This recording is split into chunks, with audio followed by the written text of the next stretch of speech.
अस्सलाम वालेकुम नाज़रीन, प्रोग्राम बिहाइंड द न्यूज़ सां गॾु मां जो मेज़बान मेराज हबीब। सिंध में तालीम जी तबाही जो सिलसिलो जारी आहे, जंहिं लाइ हिन वक़्त ताईं के संजीदा उपाउ न वरिता विया आहिनि। वेतर कोरोना वायरस जी वबा दौरान वधीक तालीम खे नुक़सान थियो आहे। गुज़िरियल साल बजट पेश करण दौरान वॾे वज़ीर सैयद मुराद अली शाह पारां ॿुधायो वियो त 2019 में सिंध अंदरि सरकारी स्कूलनि में पढ़ंदड़ शागिर्दनि ऐं शागिर्दियाणियुनि जो तादाद 45,61,140 आहे, जिन मां 25,73,693 ॿार प्राइमरी तालीम हासिल कनि था, जॾहिं त मिडिल स्कूल में पढ़ंदड़ शागिर्दनि जो तादाद 6,90,528 आहे, जिन मां वरी सेकेंडरी स्कूलनि ताईं पहुचंदड़ शागिर्दनि ऐं शागिर्दियाणियुनि जो तादाद 3,82,558 आहे, जेको तादाद हायर सेकेंडरी स्कूलनि ताईं घटिजी वञे थो, जेको घटिजण सबबि 1,29,118 ताईं पहुचे थो। सिंध हुकूमत मूजिबि 25 लख ॿार प्राइमरी स्कूलनि में दाख़िल कया वञनि था, जेको तादाद घटिजी हायर सेकेंडरी स्कूलनि ताईं 1,30,000 ताईं वञी पहुचे थो, जंहिंमां इहो अंदाज़ो वाज़ो तौर ते लॻाए सघिजे थो त यूनिवर्सिटियुनि ताईं पहुचंदड़ शागिर्दनि ऐं शागिर्दियाणियुनि जो तादाद केतिरो हूंदो।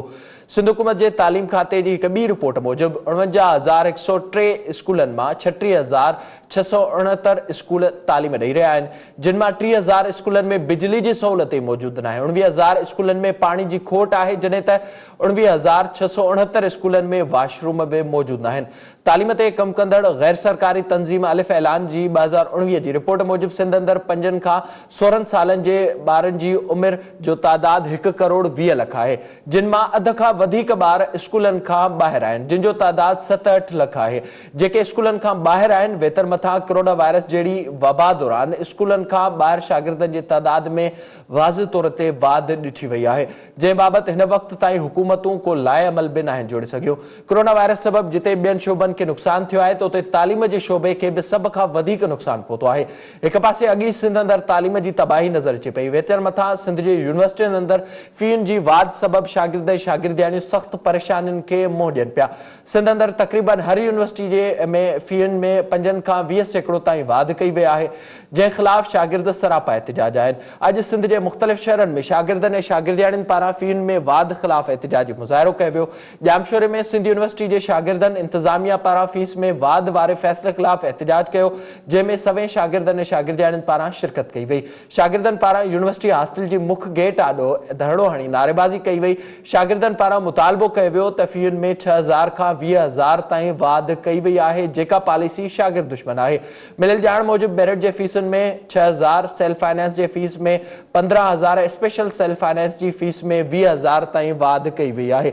कुछ ॾींहं अॻु शाह अब्दुल लतीफ़ यूनिवर्सिटी ख़ैरपुर में शागिर्दनि पारां सहूलियतुनि जी खोट ऐं फ़ीयुनि में वाध ख़िलाफ़ एहतिजाज कयो वियो, जंहिं ते यूनिवर्सिटी इंतिज़ामिया जे चवण ते 15 शागिर्दनि ते दहशतगर्दी जा कलम लागू करे केस दाख़िल कयो वियो आहे।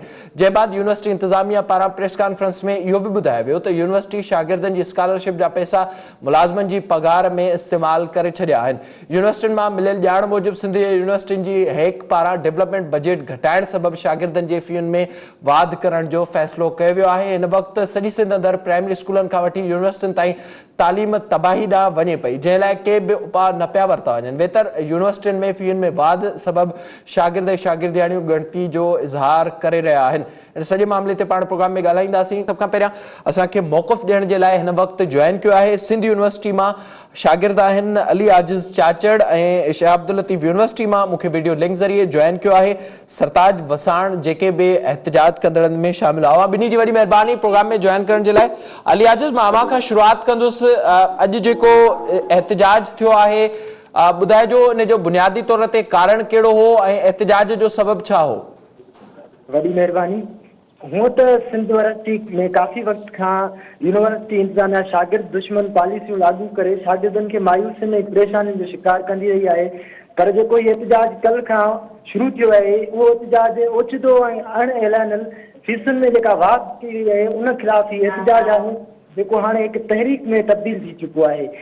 हीअ एहतिजाज तेसि ताईं जारी रहंदो जेको इंसान बग़ैर कंहिं नोटिफिकेशन कढण जे शागिर्दनि जा जेके चालान हुया एन्यूअल ऐं सेमेस्टर फीस जा, उहे चालान उन्हनि जे ई पोर्टल अकाउंट ते एतिरे क़दुरु ताईं फ़ीसुनि में वाध कई वई आहे। जेको मेरिट जूं फ़ीसूं 16,000 हुयूं मुख़्तलिफ़ डिपार्टमेंट जूं, त उहे 21,000 कयूं वियूं आहिनि, ऐं सेल्फ फाइनेंस जूं जिन डिपार्टमेंट जूं फ़ीसूं 76,000 हुयूं उहे 93,000 ताईं कयूं वियूं आहिनि, ऐं स्पेशल सेल्फ जेका 92,000 डिपार्टमेंट कुझु डिपार्टमेंट जी फ़ीस हुई, त उहा 1,35,000 ताईं कई वई आहे। हाणे इन हिसाब सां असां ॾिसूं त मेरिट 6 खां 5 खां 6,000 ताईं फीसुनि में वाध कई वई आहे। सेल्फ अनाउंस जी 15 खां 20,000 ताईं ऐं स्पेशल सेल्फ जी 25 खां 30,000 ताईं वाधारो कयो वियो आहे। हाणे सॼी हींअर जेका इक़्तिसादियात है उहा तबाह थी चुकी है। कोविड जे करे तमामु जेके माण्हू आहिनि उहे मुश्किलातुनि जो शिकार आहिनि। उन हूंदे बि यूनिवर्सिटी ग़रीब ख़ानदाननि जे घराननि सां तालुक़ु रखंदड़ शागिर्दनि ऐं शागिर्दियाणियुनि जे माली हालत जेको अहसासु न कंदे बि शागिर्दनि जे मथियां ही हिकिड़ो फीसुनि जे वाधारे वारो एटम बम किरायो आहे। इन करे सिंध यूनिवर्सिटी जा शागिर्द तमामु घणे गुज़िरियल ॾींहं असां जूं वीसी साहब सां 2 कलाकनि ताईं ॻाल्हियूं थियूं हुयूं, पर उन बावजूद बि वीसी साहब तरफ़ां शागिर्दनि खे का बि रिस्पॉन्स न ॾिनो वियो आहे। जी ठीक है, अब लाइन ते हुजो अलीता। अब सरताज अवां ॿुधाए जो अब शाह अब्दुल लतीफ यूनिवर्सिटी जी जेका सूरत हाल असां ॾिठीसीं, कुछ ॾींहं पहिरियां शागिर्दनि पारां एहतजाज कयो वियो, उन खां पोइ उन्हनि ते केस दाख़िल कयो वियो आहे। बुनियादी तौर ते उन एहतजाज में शागिर्दनि जो मुतालबो छा हुयो ऐं यूनिवर्सिटी इंतज़ामिया पारां केस छो दाख़िल कयो वियो आहे जंहिंमें दहशतगर्दी जा कलम बि शामिल कया विया आहिनि? असां तमामु घणो शुक्रगुज़ार आहियूं मीडिया वारनि दोस्तनि जा। जीअं त साईं तव्हांखे असां ॿुधाईंदा हलूं, उन्हनि दोस्तनि में मां बि शामिल आहियां जंहिंमें ATC जा कलम दाख़िल कया विया, दहशतगर्दी जा केस दाख़िल कया विया। असांजा जाइज़ मुतालबा इहे हुया साईं 2018 में हेग जे तरफ़ां जेके 300 चेक आया हुया, जेके 90 चेक मनपसंद माण्हुनि खे ॾिना विया, 210 चेक हिनमहिल ताईं बि रहियल आहिनि। उन हिसाब सां अगरि इंतज़ाम आहे की असां चऊं था बाबा जेके असांजा जेको 210 चेक रहियल आहिनि इहे असांखे ॾिना वञनि, उहे हिननि खे ॻाल्हि नथी वणे। ऐं हिनमहिल ताईं 2021 थो हले, हाणे 3 साल गुज़रण जे बावजूदि असांखे को बि रिलीफ न मिलियो आहे। जेको असां हुन खां हक़ घुरूं था पंहिंजो, उहो हक़ त नथा ॾियनि। उन खां पोइ जेको आहे FIR दाख़िल कराइनि था वञनि, दहशतगर्दी केस दाख़िल था वञनि। तव्हां पाण ॾिसो त हिते स्टूडेंट पढ़ंदा आहिनि, हिते लतीफ़ यूनिवर्सिटी खे जेको आहे त 12 ॾींहं ॻोठ था लॻनि। असां जॾहिं बि VC साहब सां जेको आहे त ॻाल्हि ॿोल करण जी कोशिशि कई आहे त रजिस्ट्रार असांखे टाले थो वञे सदाईं बाबा अॼु कंहिं अफ़ेयर डायरेक्टर मोकिले करे या मिसाल रजिस्ट्रार पाण अची करे या कंहिं पुलिस वारनि खे घुराए करे असांखे धमकाए करे या रेंजर खे घुराए करे असांखे माना जेको हेरासमेंट कयो थो वञे त तव्हांजे मथां जेके त पहिरियों बि 2-3 FIR करायूं हुयूं, हाणे बि तव्हां ते ATC जा केस था कयूं जीअं माना यूनिवर्सिटी में तव्हांजो अचण बि बंदि थी वञे। उन खां पोइ सर ॾिठो वञे त हॉस्टलुनि जा काफ़ी सारा मसइला आहिनि। असां चयोसीं बाबा त तव्हां ॿियनि यूनिवर्सिटियुनि में बि वञो, उते चेक करायो, इंक्वायरी करायो। उन में जेको आहे त जेको आहे 4500 खां 6000 जेको आहे फीस आहे सालानी। हाणे ही लतीफ़ यूनिवर्सिटी जेकी वाइस यूनिवर्सिटी आहे जंहिंमें सर जेको आहे 10,000 खां वठी 14,000 फीस कई वई आहे। हाणे तव्हां लतीफ़ यूनिवर्सिटी जी जेकी हालत ॾिसंदव हॉस्टलुनि जी, ॼणो कंहिं भोतार जो वाड़ो हुजे, का बि फैसिलिटी मौजूदु न आहे, ईअं यरगमाल लॻो पियो आहे। अगरि का ॻाल्हि कयूं था हिन जे ख़िलाफ़ मतिलबु असांजे हक़नि शागिर्दनि जे हक़नि लाइ अचूं था अॻिते त असां ते बग़ावत जा केस करे ऐं पुलिस ऐं जेको आहे रेंजर्स खे घुराए करे असांखे हिरासमेंट ऐं धमकाए थो वञे। उन खां पोइ सर पॉइंटुनि जो इशू ॾिठो वञे, जेके सर हाणे VC साहब आयो आहे, रजिस्ट्रार सॼो कमु हलाइण वारो रजिस्ट्रार आहे। VC साहब आहे उहो जेको आहे त माना हुन में दख़लअंदाज़ी नथो करे, रजिस्ट्रार घणी थो करे। असां जे चऊं था हिनखे रजिस्ट्रार साहब खे साईं असांजे हिननि रूटनि ते पॉइंटूं छो थियूं हलनि, त असांखे उहो चए थो त बाबा 48 पॉइंटूं हलंदियूं, हाणे 24 पॉइंटूं हलायूं था, यूनिवर्सिटी जो ख़र्चो बचायूं था। छाजे करे साईं जेके ॿाहिरां शागिर्द आहिनि हिते तमामु घणो सख़्ती खे जेको आहे मुंहुं ॾियनि था ऐं हिते परेशान थियनि था। हिन यूनिवर्सिटी खे ॾिसो सर तव्हां जेके ॿाहिराड़ी ऐं ॻोठ लॻंदड़ हिते पटे वारनि ऐं हारियुनि जा पुट पढ़ंदा आहिनि, न के ऑफिसरनि या के मिसाल सरताज इहो ॿुधाए जो ज़ाहिरा जेको अवां जो एहतजाज हो उन खां पोइ जेके केस दाख़िल कया विया आहिनि, FIR में जेके कलम लागू कराया विया आहिनि, उनमें इहो ॿुधायो वियो आहे त शागिर्दनि पारां भत्तो घुरियो वियो इंतज़ामिया जे कुझु माण्हुनि खां। त हिन वक़्त ताईं घणा शागिर्द गिरफ़्तार थियल आहिनि? उन खां पोइ का यूनिवर्सिटी इंतज़ामिया ॻाल्हि ॿोल कई आहे? अवां शागिर्द एहतजाज हिन वक़्त जारी रखो पिया? सर बिल्कुलु असांजा काफ़ी सारा जेके दोस्त आहिनि उन्हनि माना एहतजाज करायो आहे, एहतजाज रिकॉर्ड कराइनि था पिया। यूनिवर्सिटी इंतज़ामिया खे जेके न्यूज़ वारा दोस्त अचनि था उन्हनि सां ॻाल्हि ॿोल कनि था त उहे ॻाल्हि ॿोल करण लाइ तयारु न आहिनि। अगरि चयो थो वञे साईं हिननि जे मथां FIR छो दाख़िल कई वई आहे या दहशतगर्दी जा केस दाख़िल छो कया विया आहिनि त उहे ख़तमु कया वञनि, हुननि खे ॻाल्हि इहा पसंदि न आहे। चवनि था असां FIR कराए छॾीसीं, हाणे इहो कोर्ट जो मैटर आहे, हाणे कोर्ट ई हल करे सघे थी। हो चवनि था अगरि त हिननि माना असांखो भतो घुरियो आहे त असांखे उन सबूत ॾेखारियो वञे, असां पंहिंजा हक़ घुरऊं था, हक़नि जे ख़ातिर असां ते माना ATC जा केस दाख़िल कया विया आहिनि। इन में का बि हुननि जी सदाकत न आहे जेका हू माना कूड़ ॻाल्हाए रहिया आहिनि ऐं मां चवंदा भतो घुरियो अथनि। इहे हुननि प्रूफ आहे त असांजे अॻियां पेश कनि। असांजो हिकिड़ो रजिस्ट्रार आहे हिते, करप्ट रजिस्ट्रार आहे, जे अगरि हुनखे असां का हक़ जी ॻाल्हि कयूं था त हुनखे पसंदि नथी वञे, देरी न पुलिस घुराए थो ऐं माना हुते जेको आहे हॉस्पिटल ते वेही करे शराब थो पीए। असां वटि उहे प्रूफ पिया आहिनि, जे चवनि था असां तव्हांखे ॾींदासीं बि, उहे चऊं था त शराब थो पीए, चए थो साईं शराब न आहे माफ़ी आहे, ऐं वीडियो असां वटि पिया आहिनि, उन जा फोटू बि पिया आहिनि। ठीक है अली, अवां ॿुधाइजो सिंध यूनिवर्सिटी में जेको एहतजाज हले पियो, इंतज़ामिया सां अवां जी का ॻाल्हि ॿोल थी आहे? कुझु ॻाल्हियुनि में का बहितरी आई आहे या जीअं असांखे सरताज ॿुधायो शाह अब्दुल लतीफ़ यूनिवर्सिटी बाबति सिंध यूनिवर्सिटी में बि हिरासा करण जी कोशिश कई पई वञे इंतज़ामिया पारां? जी मोहतरम, ऐं हिन ॻाल्हि खे थोरो वधाईंदे चवंदुसि त जेका असां हॉस्पिटल जा इशूज़ हुया उन बाबति मुलाक़ात थी हुई, पर जीअं ई असां सुबुह जो उथियासीं त चालान चेक कयासीं असां पंहिंजा ई-पोर्टल अटेंडेंस वग़ैरह लाइ, त उन में जेके चालान अची चुका हुया उन करे हीउ एहतजाज जारी थियो ऐं जेको अञा ताईं बि एहतजाज जारी आहे ऐं उन पंहिंजा जेके बि शागिर्दनि जा हक़ आहिनि उन्हनि जी हासिलात ताईं हीउ एहतजाज जारी रहंदो। हाणे हॉस्पिटल जा जेके बुनियादी मसइला हुआ उहे इहे आहिनि त हॉस्पिटल जी जेका डी ब्लॉक विंग आहे, ब्लॉक हॉस्पिटल, उते तक़रीबन 60 रूम आहिनि जेके पुलिस फोर्सिस खे ॾिना विया आहिनि। दवा हे हॉस्पिटल शागिर्दनि लाइ आहे या पुलिस लाइ आहे? असां मुसलसिल 3 सालनि खां इहे एप्लीकेशनूं ॾींदा रहिया आहियूं ऐं हिन वक़्त ताईं बि असांजूं एप्लीकेशनूं ॾिनल आहिनि त बाबा इहा हॉस्पिटल फोर्सिस खां तव्हां ख़ाली करायो ऐं जेके ग़रीब शागिर्द आहिनि तव्हां उन्हनि खे इहा हॉस्पिटल अलाट कयो, पर उनजो को बि तदारुक न थियो।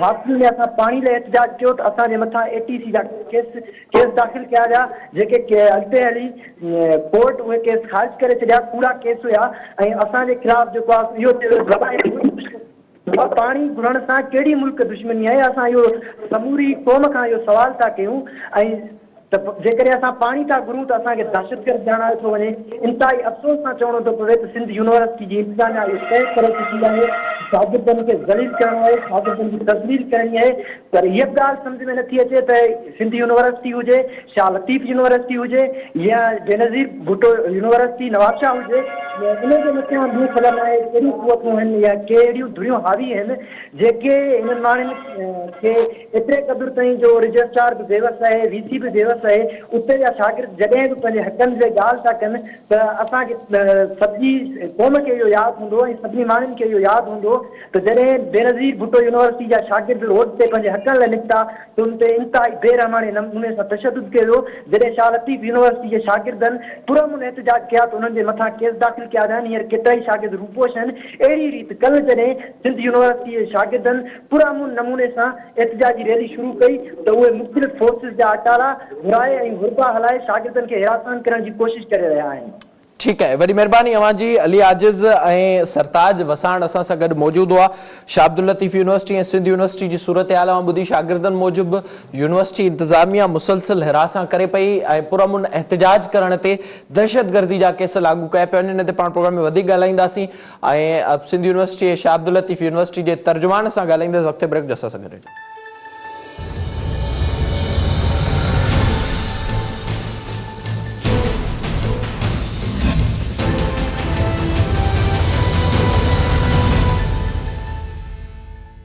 प्रोग्राम में एक भेरो ॿीहर भलीकार सिलसिले खे अॻिते वधाईंदासीं। हिन वक़्तु असांखे फोन लाइन ते जॉइन कयो आहे नादिर मुग़री साहब, सिंध यूनिवर्सिटी जा तर्जुमान आहिनि ऐं शाह अब्दुल लतीफ़ यूनिवर्सिटी जा तर्जुमान आहिनि ताज लाशारी साहब, उन्हनि बि असांखे जॉइन कयो आहे। अवां ॿिन्ही जी वॾी महिरबानी प्रोग्राम में जॉइन करण जे लाइ। नादिर साहब, मां अवां खां शुरूआत कंदुसि। शागिर्दनि जो एहतजाज सिंध यूनिवर्सिटी में हले पियो ऐं जेके शागिर्दनि जा मुतालबा आहिनि फ़ीयुनि में वाध वारा, उन ते यूनिवर्सिटी इंतिज़ामिया हिन वक़्त ताईं कहिड़ो लाइअमल जोड़ियो आहे? जी मेराज ॿुधाई थो हलां त फ़ीअनि में वाध थी आहे, पर इहा इंतिहाई माक़ूल ऐं मामूली वाध आहे। इन सिलसिले में काल्ह खां जेका वावेल कई पई वञे हिन में का बि सदाकत न आहे। सिंध यूनिवर्सिटी इंतिज़ामिया थर्ड ईयर ऐं फाइनल ईयर जे शागिर्दनि जी फीस में 2 खां 4% वाध ज़रूरु कई आहे त जीअं उन्हनि जी फीस 2020 बैच जे शागिर्दनि जे बराबरि थिए। यानी ईअं सम्झिजे त मुख़्तलिफ़ शोबनि में पढ़ंदड़ शागिर्दनि जी मेरिट वारी जेका फीस आहे उहा 18,000 रुपया हुई, जेका हाणे 21 खां 22,000 रुपया कई वई आहे। ये 22,000 मेरिट वारनि जी जेका फीस आहे उहा साल जी फीस आहे, जेका माहवार 1833 रुपया ॾियनि था। अवां ॿुधायो त हैदराबाद ऐं ॿियनि शहरनि में केजी खां मैट्रिक ताईं जेके ॿार पढ़नि था माहवार मुख़्तलिफ़ स्कूलनि में, उहा फी बि ॾिसिजे त घटि में घटि उहा 5,000 खां शुरू आहे, 15,000 ताईं आहे। पर उनजे बावजूदि Sindh university bachelor degree program जी फीस माहवार जे हिसाब सां कंदी। त छा महांगाई जे दौर में इहा जेका फी आहे इहा घणी आहे? ॿियो इहो त कराची यूनिवर्सिटी, शाह अब्दुल लतीफ़ यूनिवर्सिटी, खैरपुर ऐं बेनज़ीर यूनिवर्सिटी नवाबशाह जेके जनरल यूनिवर्सिटियूं आहिनि, अगरि उते BS प्रोग्राम जी फीस तव्हां ॾिसो तव्हांखे ॾंदे आङुरे अची वेंदियूं, छाकाणि त उते बैचलर प्रोग्राम जी मेरिट वारी फी 35,000 खां 45,000 रुपया आहे। नादिर साहब, सेल्फ फाइनेंस जी फीस में घणी वाध थी आहे सालियानी? ॾिसो, सेल्फ फाइनेंस जो मामिलो आहे उनमें बि ॻाल्हि आहे 2 खां 4% जी तव्हांखे ॿुधाए चुको आहियां, उहा ई उनमें वाध आहे। छाकाणि त उनमें घणी थी आहे, घणे खां घणी थी आहे, इहो थोरो क्लियर कजो। हा, एतिरी वाध आहे, जीअं मां तव्हांखे ॿुधायो त 2,000 खां 4,000 5,000, इन खां वधीक का बि वाध न आहे। छाकाणि त सेल्फ फाइनेंस ते असां वटि उहो ॿार ईंदो आहे जेको अफोर्ड करे सघंदो आहे ऐं उन हिसाब सां हुनखे नज़र में रखी कयो आहे। हीअं बि मां तव्हांखे गारंटी सां ॿुधायां थो त सेल्फ फाइनेंस जी फीस में जेका वाध थी आहे उहा तव्हां ॿियनि जनरल यूनिवर्सिटी सां भेट करे ॾिसो, इवन तव्हां शाह लतीफ़ यूनिवर्सिटी सां करे ॾिसो त तव्हांखे ख़बर पवंदी त उन खां पोइ बि असांजूं फीयूं घटि आहिनि ऐं नॉमिनल चार्जिस आहिनि। ठीक है, अवां लाइन ते हुजो। ताज साहब, अवां ॿुधाइजो ज़ाहिरा ही जेको असांखे सूरत हाल नज़र अचे पई सिंध यूनिवर्सिटी अंदरि, कुछ ॾींहं पहिरियां खैरपुर में शाह अब्दुल लतीफ़ यूनिवर्सिटी में शागिर्दनि पारां एहतजाज कयो वियो हो ऐं स्कॉलरशिप वारो मामिलो हुयो, जेके यूनिवर्सिटी वटि मौजूदु आहिनि उन्हनि शागिर्दनि ते कहिड़े बुनियाद ते दहशतगर्दी जो केस दाख़िल करायो वियो आहे इंतिज़ामिया पारां? सर ताज साहब जी हाणे बिस्मिल्लाह रहमान रहीम। पहिरियां त असां शाह अब्दुल लतीफ़ यूनिवर्सिटी खैरपुर में 500 सिर्फ़ु फीस वधाई आहे, एनहांसमेंट जेका कई आहे न साहब, उहा कई आहे सिर्फ़ु 500 रुपया। 5,000 4,000 2,000 असां न कई आहे, सिर्फ़ु 500 रुपया कई आहे, जेका मामूली आहे, माक़ूल आहे हिकिड़ी, सम्झोसीं? जी जी जी जी, आवाज़ अचे पियो रुपया कई आहे, 500 रुपया फी वधी आहे असांजी, ॿी का बि असां न वधाई आहे। हालांकि सिंडिकेट जो रेज़ोल्यूशन आहे त हर साल या 2 सालनि खां पोइ वधायो 10%, पर असां सिर्फ़ु 500 रुपया वधाई आहे, ठीकु आहे न जी। ऐं जेसि ताईं पंहिंजो जेको आहे चेक आहिनि स्कॉलरशिप्स जा उहे लिखजनि पिया ऐं उहो तयारी जे मरहले में आहिनि ऐं वेरीफाई थियनि पिया। इनशाला 2-3 ॾींहंनि में उहो जारी थी वेंदा रहियल चेक जेके 2018 जा हुया पेंडिंग, ठीकु आहे न जी। ताजा इहो ॿुधाइजो शागिर्दनि ते जेका FIR दाख़िल कराई वई आहे उहा कहिड़े बुनियाद ते कराई वई आहे जंहिंमें दहशतगर्दी जा कलम बि लागू कया विया आहिनि? सर हाणे ॾिसो न, उते जेको अमल थियो यूनिवर्सिटी जो एडमिनिस्ट्रेशन ब्लॉक 2 तारीख़ ते मुकमल बंदि थी वियो, अमले खे दॿियूं मिलियूं, कम में रुकावट थी, गैस बिजली पाणी सभु बंदि थी वियो। सुबुह जो 12 खां 4 ताईं 9 ज़िलनि जा माण्हू शागिर्द पंहिंजे पास सर्टिफिकेट डिग्रियुनि लाइ उते आया पे, उहे ॾाढा परेशान आहे। त इन सूरत हाल में जेको आहे इहो केस दाख़िल थियो आहे, ॿुधोसीं। बाक़ी मामिलो इहो आहे त इहे जेके बि शागिर्दनि जा मामला आहिनि उहे हल थी चुका आहे 2 तारीख़ ते 3 तारीख़ ते हीउ इंसिडेंट थियो 3 ते हल थी चुका आहे। उन खां पोइ त वरी का सूरत हाल स्ट्राइक वग़ैरह करण जो को जवाब ई कोन हो। ऐं असां हिन महिल ताईं जेके बि 13 सर, पर FIR में इहो ॼाणायल आहे ताज साहब त उन्हनि शागिर्दनि पारां भतो घुरियो वियो। तव्हां चओ पिया त एडमिनिस्ट्रेशन ब्लॉक में उते हिरासा कयो वियो अमले खे ऐं उते जेका रुकावट थी उन जे करे केस दाख़िल थियो आहे। में जेको डेडलॉक थियो न सेंगालिन जो जेको डेडलॉक थियो 3 तारीख़ ते, उहो थियो त असांखे पंहिंजो दाख़िला में सीट्स ॾियो ऐं फंक्शन्स करण जो पॉलिटिकल पार्टीज़ खे उन लाइ पैसा ॾियो हॉस्टलनि ते, जेको असां रिफ्यूज़ कयोसीं। बाक़ी 13 मसइला हल थिया आहिनि, उहे पाण दुआ घुरियूं थिया। 3 तारीख़ ते 6 तारीख़ ते असां उन्हनि सां मीटिंग कई ऐं उन खां पोइ 6 ते उन्हनि ॻाल्हि ॾिनी ऐं 9 ते इहे शागिर्द गिरफ़्तार थिया आहिनि। सर, उहो ई अर्ज़ु कयां पियो त शागिर्दनि छा भतो घुरियो हुयो? जेका FIR असांजे साम्हूं आई आहे दहशतगर्दी जा कलम लागू कया विया आहिनि। हाणे अर्ज़ु ॿुधो न, भतो न आहे, शागिर्द चवनि था असांखे सीट्स ॾियो, दाख़िला जूं सीट्स। अच्छा, पर जेका FIR थी आहे जंहिंमें 7 ॼणा गिरफ़्तार थिया आहिनि, 15 ॼणनि ते FIR थी आहे, उन में इहा शइ ॼाणायल आहे यूनिवर्सिटी इंतिज़ामिया तरफ़ां। अवां चओ पिया त अहिड़ी का बि ॻाल्हि न हुई। न ॾिसो न, शागिर्दनि जी जेका डिमांड हुई 6 तारीख़ ते त असांखे सीट्स ॾियो दाख़िलाउनि जूं, जॾहिं दाख़िला जूं सीट्स असां वटि सभु मेरिट ते फुल थी चुकियूं आहिनि। उन खां अलावा हॉस्टल्स ते असां चयो त बाबा तव्हांखे इवेंट जेको थींदो, फंक्शन थींदा, फेयरवेल पार्टी फाइनल वारनि खे असां पाण कराए ॾींदासीं। यूनिवर्सिटी जी ज़िम्मेदारी आहे उहा कराईंदी 4 हॉस्टल्स ते। हिन सां 4 प्राइवेट हॉस्टल उन तां हू बस थी करे उते हलिया विया ऐं हुन 9 ते जेका कॉल ॾिनी पंहिंजी स्ट्राइक जी ऐं धरणे जी, जेको गेट ते पुलिस सां हुननि जी मुंहमारी बि थी ऐं पुलिस हुनखे गिरफ़्तार कयो। कानून जी ज़ारी आहे हुकुमरानी क़ाइमु करणी पुलिस खे। त पोइ FIR में त यूनिवर्सिटी इंतज़ामिया जो नालो पियो अचे सर। हाणे ज़ारी आहे त FIR त यूनिवर्सिटी कटाईंदी न। पोइ उनमें दहशतगर्दी जा कलम लागू कया विया, भत्ते जो ज़िक्र थियल आहे, अवां चओ पिया त हाणे सर उहो त हाणे कोर्ट जो मैटर आहे त उनखे कोर्ट सभु कीअं डील करे थी पए, ॾिसो न उहो कोर्ट ते छॾींदा। त अच्छा उन बाद बि शागिर्दनि खे हिरासां कयो पियो वञे, एहतिजाज जेके हिन वक़्त बि थियनि पिया? न छो हिरासां कंदा शागिर्द बचा नथा, छो हिरासां केरु कंदो बाबा? ठीक है, तासुर गलत आहे हिरासां करण जो। अब लाइन ते हुजो। नादिर साहब अवां ॿुधाए जो जेका अवां हींअर ज़िक्र करे वियो सिंध यूनिवर्सिटी जे हवाले सां, हिकु ॿियो मामलो बि साम्हूं अचे पियो ऐं शागिर्द उन जो बि ज़िक्र कनि पिया। हिन वक़्तु सिंध यूनिवर्सिटी में केतिरियूं हॉस्टलियूं आहिनि या उते केतिरे तादाद में पुलिस ऐं रेंजर्स मौजूदु आहे जिन जे हवाले थी चुकियूं आहिनि? जी बिल्कुलु, हॉस्टल जे हवाले सां तव्हांखे ॿुधायां त सिंध यूनिवर्सिटी में जेका हिन हॉस्टलनि जो जेको आहे यानी कि सहूलियत आहे उहा सभिनी यूनिवर्सिटी खां वधीक आहे।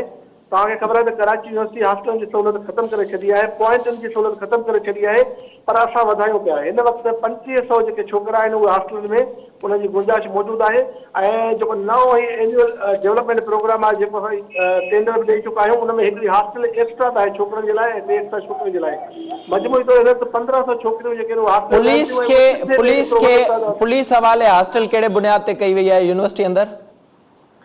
मसइलो इहो आहे त जॾहिं ही ज़िलो थियो, जामशोर जॾहिं ज़िलो थियो त हुकूमत जे मंज़ूरी सां उन वक़्तु जेका सूबाई हुकूमत हुई उनजे मंज़ूरी सां हिकिड़ो ब्लॉक ज़रूरु अलॻि हिकिड़ो ब्लॉक आहे ब्लॉक हॉस्टल में, उहो पुलिस वारनि जे हवाले कई वई हुई।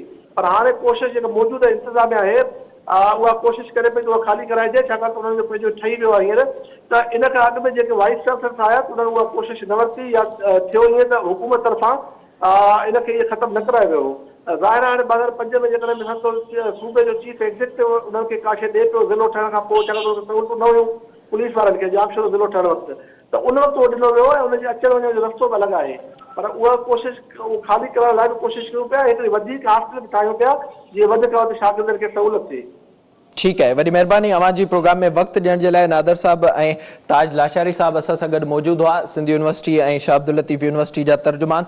शागिर्दनि जा मामला जिते हल नथा थियनि उते अगरि शागिर्द एहतिजाज कनि था त उन्हनि खे हिरासां कयो पियो वञे। वाज़ तौर ते शाह अब्दुल लतीफ़ यूनिवर्सिटी में शागिर्दनि ते न सिर्फ़ु केस दाख़िल कयो वियो आहे पर उन्हनि ख़िलाफ़ दहशतगर्दी जा कलम बि लागू कया विया आहिनि। कुझु अर्सो अॻु सिंध यूनिवर्सिटी में बि असांखे साॻी सूरत हाल नज़र आई हुई जिते हिन वक़्तु सिंध अंदरि तालीम जो बुरहान वाज़ तौर ते नज़र अचे पियो कोरोना वायरस जी सूरत हाल दौरान। त उते यूनिवर्सिटी इंतिज़ामिया को लाइमल जोड़ण बदिरां अगरि के शागिर्द या शागिर्दियाणियूं पंहिंजनि हक़नि लाइ एहतिजाज कनि था त उन्हनि खे हिरासां कनि पिया।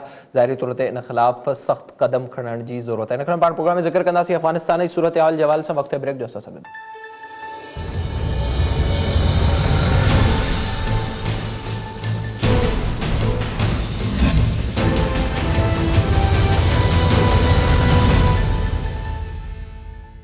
प्रोग्राम में एक भेरो ॿीहर भलीकार। हिन हिस्से में पाण ज़िक्र कंदासीं अफ़गानिस्तान जी सूरत हाल बाबति जिते सूरत हाल वधीक ख़तरनाक थी रही आहे ऐं घरू वेड़ जो ख़दशो ज़ाहिर कयो पियो वञे। गॾियल क़ौमुनि पारां बि इहो बयान जारी कयो वियो आहे त अफ़गानिस्तान में सूरत हाल ते कंट्रोल न कयो वियो त उते भरपासे जे मुल्कनि में वधीक सूरत हाल ख़तरनाक थी सघे थी। जॾहिं त उन सां गॾोगॾु काला वज़ीर आज़म इमरान ख़ान पारां हिकु भेरो ॿीहर वाशिंगटन पोस्ट खे लिखियल आर्टिकल में इहो ॼाणायो वियो आहे त पाकिस्तान कंहिं बि सूरत में अमरीका खे पंहिंजा अॾा न ॾींदो। जंहिं बाद अमरीका तरफ़ां बि हिकु बयानु साम्हूं आयो। पेंटागन जे साम्हूं आयल बयान मूजिबि त अमरीका इन ॻाल्हि ते सोचे सघे थो ज़मीनी सूरत हाल मूजिबि फ़ौज वापसि वठी सघूं था। इहो अंदेशो बि ज़ाहिर कयो पियो वञे त अमरीका पंहिंजे फ़ैसिले ते नज़रसानी बि करे सघे थो। जॾहिं त उन खां अलावा वज़ीर आज़म इमरान ख़ान पारां 2 ॾींहं पहिरियां ॾिनल इंटरव्यू में इहो इज़हार कयो वियो त उनजी हिन वक़्त ताईं अमरीकी सदर सां का बि ॻाल्हि ॿोल नाहे थी। अॼु बि वज़ीर आज़म इमरान ख़ान जी DGISI सां मुलाक़ात थी आहे। मुसलसल अफ़गानिस्तान जी सूरत हाल ते तशवीश जो इज़हार कयो पियो वञे ऐं वाज़ तौर ते सूरत हाल ख़तरनाक नज़र अचे पई। डेढाक हिन वक़्त ताईं बरक़रार आहे। अफ़गानिस्तान अंदरि हिन वक़्त ताईं जेके तालिबान आहिनि उहे 370 मां 50 ज़िलनि ते कब्ज़ो करे चुका आहिनि। केतिरा ई इलाइक़ा आहिनि जिन ते वधीक कब्ज़े करण जी कोशिशि जारी आहे। सॼे मामले ते पाण प्रोग्राम में ॻाल्हाईंदासीं। असांखे हिन वक़्तु वीडियो लिंक ज़रिए जॉइन कयो आहे अफ़गान मामलनि जा माहिर आहिनि, सीनियर साफ़ी ऐं तजनिगार आहिनि मोहतरम जनाब ताहिर ख़ान साहब। सर अस्सलाम वालेकुम। वालेकुम अस्सलाम। ताहिर साहब, बहुत शुक्रिया आपका प्रोग्राम में वक्त देने के लिए। सबसे पहले बताइएगा, जो खान साहब ने इंटरव्यू दिया उसमें उन्होंने कहा कि अमेरिका को किसी भी तौर पर अड्डे नहीं देंगे, और दूसरे सवाल में उन्होंने ये भी कहा कि इस वक्त तक अमेरिकी सदर से उनकी बाज़ाब्ता कोई बातचीत नहीं हुई। इस पर भी तशवीश का इजहार किया जा रहा है कि पाकिस्तान अगर इतना बड़ा स्टेक होल्डर है तो फिर मुल्क के वजीर आजम को भी अब तक इस हवाले से एतमाद में नहीं लिया गया, या फिर आप समझते हैं कि इस मामले पर उनसे हटकर मिलिट्री एस्टेब्लिशमेंट पूरा मामला देख रही है? बहुत शुक्रिया आपका। सलाम आपको, आपके नाजरीन को। बुनियादी तौर पे अमेरिका को जब ज़रूरत होती है, अमेरिका की फितरत है। आपको याद होगा कि 2017 में जब साबिक अमेरिकी सदर ने अफ़गानिस्तान और जनूबी एशिया के लिए पॉलिसी का ऐलान किया था, तो उसमें पाकिस्तान की मजम्मत की थी, पाकिस्तान पे इल्ज़ामात लगाए थे, इंडिया की तारीफ़ की थी।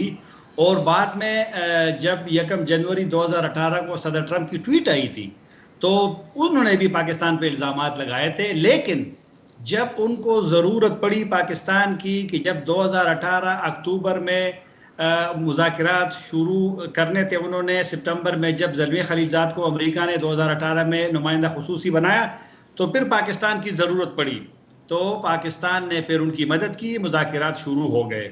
आपको याद होगा कि जब सदर ट्रंप ने मुज़ाकरात को एक तरफा तौर पे रोक लिया था, उस वक़्त जबकि तकरीबन काफ़ी मामला तय हो गए थे, जब काबुल में एक हमला हुआ था, एक अमरीकी फ़ौजी मारे गए थे।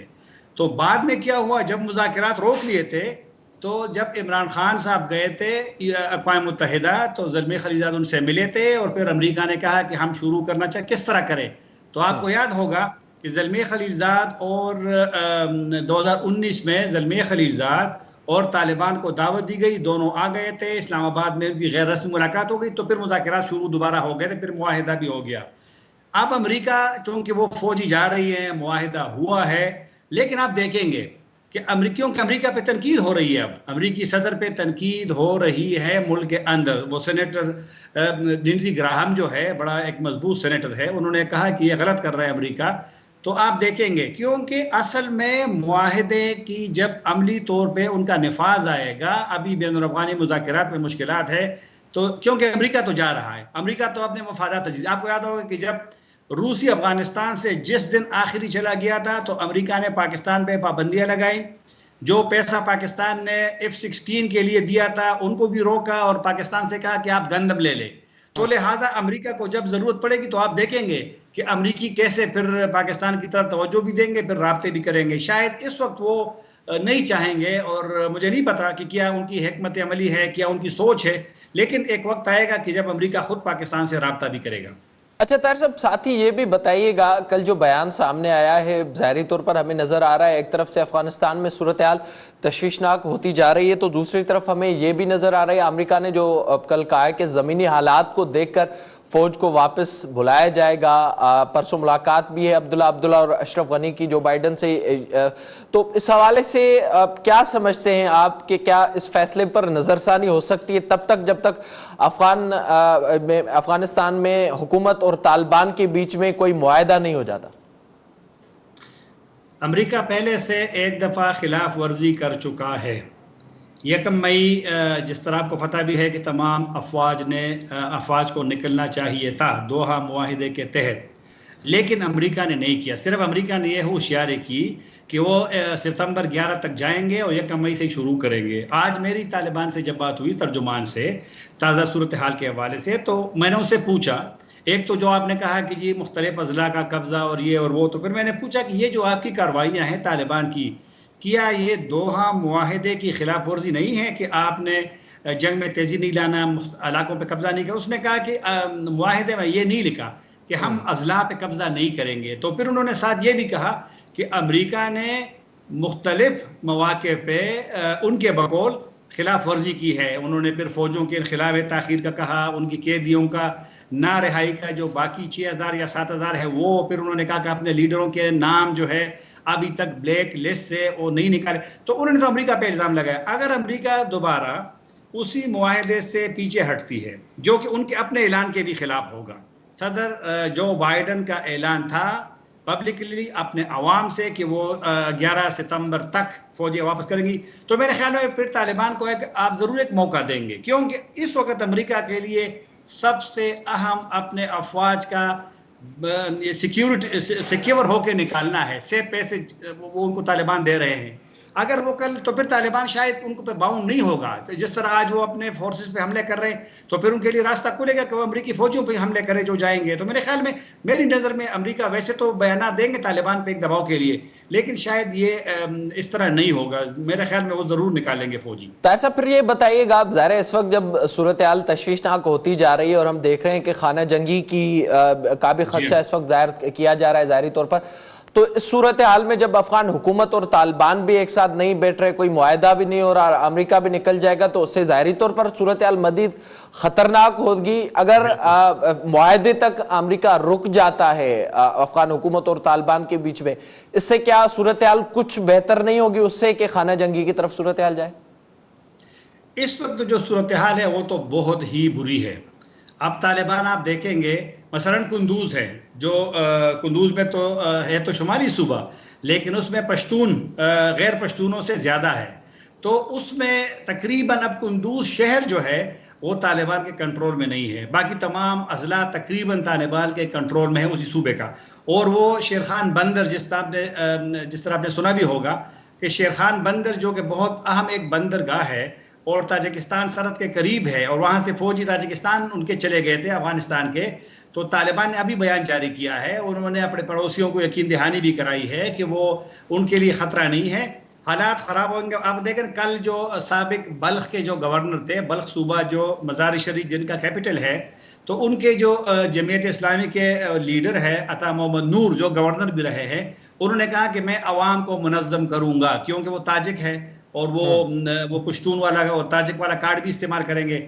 आज खबरें आ रही है कि निंगरहार में, जो कि मशरकी सूबा भी है पाकिस्तान के सरहद, वहाँ पे लोग उठे हैं मुख्तलिफ अजला में कि तालिबान के खिलाफ हम जंग करेंगे। तालिबान ने आज उसी खबर में उनको खबरदार भी किया है। तो आपकी बात दुरुस्त है, अगर ये वाले हालात जारी रहे जो मौजूदा है, जो तालिबान ने आज कहा है कि उनके तकरीबन 166 का उन्होंने गालिबन कहा है कि उन्होंने कब्जे कर लिए हैं, और 420-21 अफगानिस्तान के तमाम अजला है, तालिबान आपको मजीद भी मुमकिन है कि वो मजीद अजला पे कब्जा कर। तो अगर ये वाला सिलसिला भी जारी रहो, वहाँ से कुछ लोग उठे कि हम तालिबान के खिलाफ जंग करेंगे और बैनुल अफ़गानी मुज़ाकरात में पेशरफ भी ना हो, जो कि नहीं है, तो फिर तो आपकी बात दुरुस्त है, फिर तो वो खदशात जो है खाना जंगी की बिल्कुल उसी तरफ जा रहे हैं हालात। और ये खाना जंगी माजी की तरह नहीं होगी, ये क्योंकि 3.5 लाख अफगान फौजी है, और इसके अलावा फिर इस दफ़ा ताजिक ने, उज़्बक ने और इस तरह हज़ारा वालों ने अपने आप को बड़ा मजबूत किया है,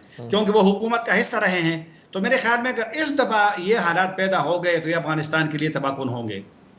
ताहिर साहब, साथ ही ये भी बताइएगा, जो अफगान सदर अशरफ गनी और अब्दुल्ला का दौरा है अमेरिका का, इस हवाले से बताइएगा कि इस वक्त अफगान हुकूमत क्या सोच रही है अमेरिका के निकलने के हवाले से? क्या वह फुली तैयार है सूरत हाल को फेस करने के लिए? ज़ाहिर है पिछले हफ्ते ये भी खबरें आई थी कि कुछ अफगान फौजियों ने हथियार भी डाल दिए थे मुख्तलिफ इलाकों में, ये भी खबरें आ रही थी। इस वक्त क्या अफगान फोर्सेज इतनी क़ुव्वत के साथ वहाँ पर मौजूद हैं कि वो मुकाबला कर सकें, या उनकी कोशिश होगी कि फ़िलहाल अमेरिका इस फैसले को पोस्टपोन कर दे? एक ज़िले पे भी जब तालिबान हम कब्जा करते हैं, वो कोई भी सूरत, कभी कभी अफगान हुकूमत कहती है कि एक हिकमत अमली के बुनियाद पे वो पीछे हट गए हैं, लेकिन ये एक ज़िले पे कब्जा तालिबान के लिए ये तमाम सिक्योरिटी फोर्सेस के मोरल पे उनके मतलब है कि उस पर एक मनफी असर करता है। और आप देखें ना, एक ज़िले पे आप कब्जा करते तो आप दूसरे ज़िले के पड़ोस में चले जाते हैं, दूसरे ज़िले के लिए आपका वहाँ पर दाखिल होना बड़ा आसान हो जाता है। तो ये उनके उस पर बड़ा, ये तवक्को किसी को नहीं थी कि तालिबान इतनी जल्दी वो काफ़ी सारे अजला को, क्योंकि तालिबान के तर्जुमान ने भी मुझे भी कहा और मीडिया को भी कहा है कि तकरीबन 2 महीने में उन्होंने 90 अजला पे कब्जा किया है 2 महीनों में, और 60 उनका दावा है कि 60 पहले से उनके कंट्रोल में थे। तो अगर इसको मिला करके तो फिर तो एक, क्योंकि وہ جو 60 ہیں وہ تو سالوں سال ان کے قبضے میں ہوں گے، اور آپ کا 2 مہینے میں 90 پہ قبضہ کرتے ہیں تو پھر تو یہ ایک ان کے مورال پہ ایک بہت بڑا ایک منفی اثر کرے گا. تو یہ اگر صورتحال رہی تو آپ کی بات درست ہے کہ وہ ایک مشکل ان کے لیے ہوگا. اور اب طالبان کو ایک ایڈوانٹیج کیوں حاصل ہے؟ یہ حاصل ہو گئی ہے کہ اب امریکی اور نیٹو ہوائی ان کے خلاف حملے نہیں کرتے. پہلے جب وہ ایڈوانس کرتے تھے کسی ضلع پہ قبضہ کرنے کے لیے آگے بڑھتے تھے تو وہاں سے جب بمباری ہوتی تھی تو طالبان پیچھے ہٹ جاتے تھے. اب وہ والا ان کا خوف نہیں رہا تو ان کے زمینی تو ان کو، اور یہ جو شمال ہے نا، دیکھو نا طالبان پشتون ایریا سے نکلے. ان کا جنگ جو ہے پہلے جب ملا عمر تھے تو کندہار سے 1994 میں انہوں نے آغاز کیا. پھر جو امریکیوں کے خلاف جو سب سے پہلی فائرنگ ہوئی تھی وہ بھی مشرق سے ہوئی تھی، پشتون ایریا سے ہوئی تھی، پکتیا سے ہوئی تھی. اب طالبان شمال میں جہاں پر زیادہ تر نان پشتون ہے ادھر طالبان روزانہ وہ قبضے کر رہے ہیں. اور شمال کا میں نے طالبان کا سنا ہے کہ وہاں کے طالبان بڑے سٹرونگ ہیں. کیا آپ نے سنا ہوگا ماضی میں کہ جب ازبک ہوتے تھے، جب ہمارے علاقوں میں بھی ہوتے تھے ازبک، تو وہ بڑے جنگجو ہیں، ٹف قسم کے جنگجو ہوتے تھے. تو یہ ایک بہت بڑا ایک افغانستان کے لیے چیلنج بھی ہے کہ طالبان کی اگر اتنی قوت بڑھ رہی ہے تو اس صورتحال کو کیسے وہ کریں گے. تو میرے خیال میں افغان فورسز کے لیے بہت زیادہ ایک بہت بڑی چیلنج ہے کہ کس طریقے سے طالبان کو کاؤنٹر کریں. اچھا طاہر صاحب، فائنلی یہ بتائیے گا، آپ جس طرح کی صورتحال آپ بتا رہے ہیں اور نظر آ رہی ہے، پاکستان میں بھی تشویش پائی جا رہی ہے اس وقت، افغان کی صورتحال نہ صرف پاکستان میں پر پوری دنیا میں، جو ڈیڈ لاک ہے اس حوالے سے افغان حکومت یا طالبان اپنے جو مطالبات ہیں اس پر نظر ثانی کے لیے ہی پیچھے کیوں نہیں ہٹ رہے؟ اس کی کیا وجہ ہے خاص طور پر؟ طالبان کی بات کریں کیوں پیچھے نہیں ہٹ رہے ہیں؟ جی، طالبان سے جو میں نے بار بار ذکر کیا، جب آج میری تفصیل سے ان سے گفتگو ہوئی طالبان ترجمان سے، ان کو یہ گلہ شکوہ ہے کہ امریکہ اور کابل، ان کو کابل انتظامیہ کہتے ہیں، افغان حکومت نے ان کے ساتھ وعدے پورے نہیں کیے. تو وہ ایک جواز کو پیش کر رہے ہیں کہ جب وہ وعدے پورے نہیں کر رہے تو ان کے لیے بھی راستہ کھلا ہے کہ وہ جو بھی کرے وہ کرے. تشویش بالکل بڑھ رہی ہے. اور جو آپ نے ذکر کیا نا کہ آج جو ISI کے ہیڈ کوارٹر میں وزیر اعظم کی، حالانکہ یہ مہینے میں تقریباً دوسری میٹنگ ہے، تو اس میں بنیادی موضوع افغانستان ہے، کیونکہ تشویش اب بڑھ رہی ہے. پاکستان کو بھی یہ توقع نہیں تھی کہ طالبان اتنے جلدی قبضہ کرے گا. ایران کے خصوصی نمائندے افغانستان کل اسلام آباد آ رہے، ابراہیم طاہریان. ایران کا آج بیان بھی آیا ہے کیونکہ ان کو بھی تشویش ہے. یہ جو تاجکستان کے سرحد پہ پہنچے ہیں، شیر خان بندر پہ جو قبضہ کیا طالبان نے، تو تاجکستان میں بھی تشویش پیدا ہو گئی ہے اور سنٹرل ایشیا میں بھی تشویش ہو گئی ہے. اور کل یہ جو آج دوشنبے میں جو شنگھائی کوآپریشن تنظیم کا جو اجلاس جاری ہے، ان میں بھی یہ جو موجودہ حالت میں تشویش بڑھ رہی ہے. اس لیے طالبان نے آج جو بیان دیا ہے اسی میں پڑوسیوں کے تشویش کا ذکر انہوں نے کیا ہے. لیکن طالبان کا یہ مسئلہ ہے، طالبان چاہتے ہیں کہ مزید علاقوں پہ کنٹرول کرے اور میز پہ، مذاکرات کی میز پہ اگر مذاکرات جب منظم شروع ہوتے ہیں تو ان کی ایک پوزیشن بڑی سٹرانگ ہو اور اسی پوزیشن کی بنیاد پہ وہ زیادہ حصے کا اور وہ مطلب ہے کہ مطالبہ بھی کرے اور اپنی پوزیشن ثابت کرے. بہت شکریہ آپ کا طاہر خان صاحب پروگرام میں وقت دینے کے لیے. ظاہری طور تے افغانستان میں صورتحال خطرناک تھیندی پی ونے. طاہر خان موجب افغانستان میں طالبان جے کہ پہریاں 60 ضلعن میں موجودہ ودھیک 90 ضلعن تے بھی قبضو کرے ورتو ہے ऐं صورتحال तेज़ी सां ख़तरनाक थींदी पई वञे. अफ़गान तालिबान तेज़ी सां अॻिते वधनि पिया ऐं वधीक इलाइक़नि ते कंट्रोल कंदा पिया वञनि. पाकिस्तान पारां पंहिंजी पॉलिसी वाज़े कई वई आहे त अमरीका खे पाकिस्तान अॾा न ॾींदो, पर ॿिए पासे अमरीकी सदर सां मुलाक़ात बि रथियल आहे.